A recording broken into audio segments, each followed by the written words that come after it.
అందరికీ నమస్కారం. శ్రీ నారా చంద్రబాబు నాయుడు గారు ముఖ్యమంత్రిగా ప్రమాణం చేసినటువంటి మరుసటి రోజే రాష్ట్ర ప్రజలకు మీడియా తరపున ఒక విషయాన్ని తెలియజేశారు. మేము చేసేటటువంటి పనుల్లో, మేము చేసుకునేటటువంటి కొన్ని నిర్ణయాలలో మీ యొక్క ఫీడ్‌బ్యాక్ అనేటటువంటిది మాకు అవసరం. ప్రజలైనటువంటి మీరు అన్నీ గమనిస్తూ ఉంటారు కాబట్టి, మీ ఫీడ్‌బ్యాక్‌ని మాకు తెలియజేయండి అని చెప్పారు. కాబట్టి రాష్ట్ర భవిష్యత్తు కోసం నా వంతు నా సలహా. ముందుగా మనం ఉచితముల గురించి ఒక్కసారి ఆలోచించాల్సినటువంటి అవసరం ఉంది. ఉచితములు అనేటటువంటివి కొన్ని సందర్భాల్లో ఎవరికి కూడా అంత మంచిది కాదు. ఉదాహరణకు ఉచిత బస్సు. మహిళలకు ఉచిత బస్సు అనేటటువంటి దానికన్నా ఆ ఉచిత బస్సు పూర్తిగా 100% కల్పించేదాని బదులు మనం ఒక 90%, 80%, 70% రాయితీని ఇస్తూ వారికి ఆ ఫెసిలిటీని కల్పిస్తే బాగుంటుంది అనేటటువంటిది నా ఉద్దేశం. అలాగే ఏడాదికి 3 గ్యాస్ సిలిండర్లు ఉచితము అని చెప్పాము. ఉచితము అనే దాని బదులు రూ. 100, రూ. 200, రూ.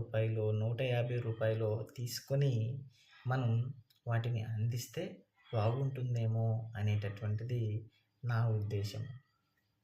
ఆ తరువాత మనకు రూ.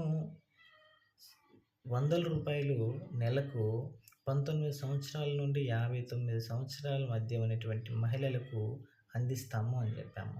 సుమారు దాని వలన సంవత్సరానికి రూ. 18,000 మనం ఒక్క మహిళకు మనం ఇవ్వడం జరుగుతుంది. కాబట్టి దాని గురించి కూడా ఒకసారి ఆలోచించమని చెప్తున్నాను. అంటే ఇది కేవలము నా ఉద్దేశం మాత్రమే. అంటే ఉచితంగా ఇచ్చే బదులు మండల స్థాయిల్లోనో, పంచాయతీ స్థాయిల్లోనో కొన్ని పరిశ్రమలు అనేటటువంటివి ఏర్పాటు చేసి వారికి ప్రతిరోజు మనం పనిని కల్పిస్తూ ఒక వేతనాన్ని వారికి చెల్లించినట్లయితే మనం పని చేసేటటువంటి, కష్టించేటటువంటి ఏపీ ప్రజలను మనం చూస్తాం. అలాగే రూ. 4,000, రూ. 6,000, రూ. 10,000, రూ. 12,000 పెన్షన్ రూపంలో మనం అందిస్తాం. రూ.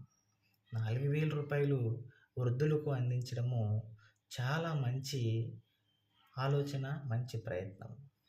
అయితే రూ. 6,000 పెన్షన్ తీసుకునేటటువంటి దివ్యాంగులు ఎవరైతే ఉన్నారో వాళ్ళకి వారిదైనటువంటి శైలిలో కొంతమందికి, అంటే 100లో 10%, 5%, సుమారు 2%, 1% కానీ చదువుకున్నటువంటి తెలివైనటువంటి విద్యార్థులు ఉంటారు. 10th క్లాస్, ఇంటర్మీడియట్, డిగ్రీ కష్టించి వారే స్వయంగా వెళ్ళి కాలేజీలలో చదువుకొని ఒక సర్టిఫికేట్ అనేటటువంటిది, ఒక డిగ్రీ అనేటటువంటిది, ఒక పీజీ అనేటటువంటిది, ఒక పీహెచ్డీ అనేటటువంటిది సంపాదించినటువంటి వ్యక్తులు ఉంటారు. వీరు కూడా ఈ రోజున రూ. 6,000, 10,000, 15,000 వారి యొక్క పరిస్థితిని బట్టించి వారు ఆ ఉచితముగా తీసుకుంటున్నారు ఆ డబ్బులను. కాబట్టి ప్రభుత్వ ఉద్యోగాలు వీరికి బ్యాక్‌లాగ్స్ పోస్టుల ద్వారా అందించి, ఎవరు నిజాయితీగా ఆర్థిక పరిస్థితిలో వెనకబడి ఉన్నారో వారిని గుర్తించి, వారికి ఆ ఉద్యోగాలు కల్పించి, ఆ యొక్క మనం ఇచ్చేటటువంటి ఆ పెన్షన్ డబ్బులను కూడా వారి బదులు మరొకరికి అందేలా చేస్తే ఇంకా బాగుంటుంది. అలాగే ఇప్పుడు మనం సాధించినటువంటి నెల రోజులు కూడా గడవకుండా మనం సాధించినటువంటి విజయాలు కూడా ఉన్నాయి. ఆ యొక్క విషయాలను కూడా మీకు తెలియజేసే ప్రయత్నం చేస్తాను. ఉదాహరణకి 1,000 కోట్లు మనకు పోలవరం ప్రాజెక్టు దగ్గర ఉన్నటువంటి ఆ డయాఫ్రేమ్ వాల్ అనేటటువంటిది నిర్మించడానికి తీసుకొని రావడం జరిగింది. అలాగే 4,770 కోట్ల రూపాయలు హైవేని నిర్మించడానికి తీసుకొని రావడం జరిగింది. అలాగే 60 కోట్ల రూపాయలు మనకు బీపీసీఎల్ రిఫైనరీ ఏర్పాటు చేయడానికి జరిగింది. అలాగే 4,800 కోట్ల రూపాయలు జిఎస్టీ రూపంలో మన రాష్ట్రానికి వాటాను తీసుకొని రావడం జరిగింది.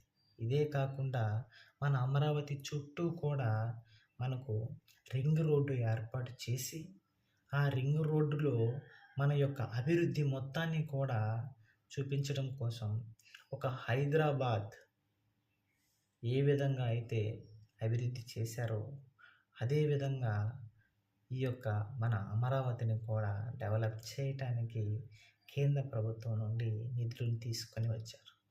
అలాగే చివరిగా సూపర్ 6 2.0 అంటూ షణ్ముఖ వ్యూహాన్ని ఏర్పాటు చేశారు. ఇందులో ఉన్నటువంటి ప్రతి ఒక్క విషయం కూడా చాలా విలువైనది. ప్రతి ఒక్క పథకం కూడా చాలా విలువైనవి.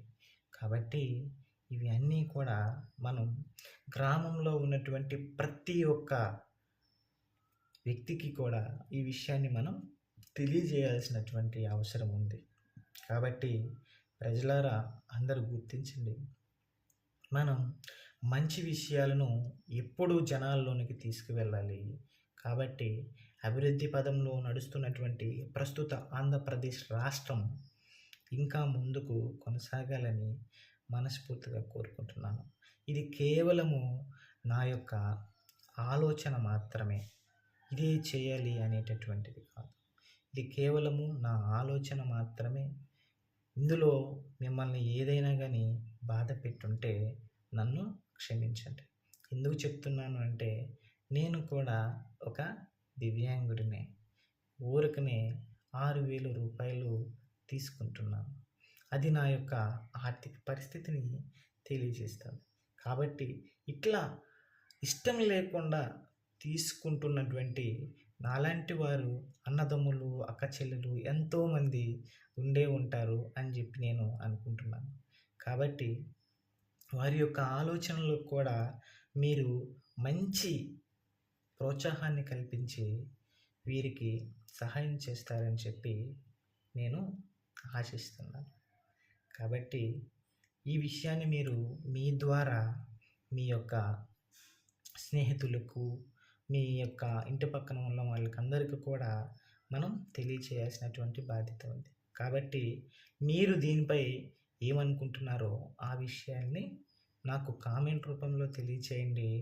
ఖచ్చితంగా మీరు ఏ ఫీడ్బ్యాక్ ఇచ్చినప్పటికీ నేను స్వీకరిస్తాను. Thank you.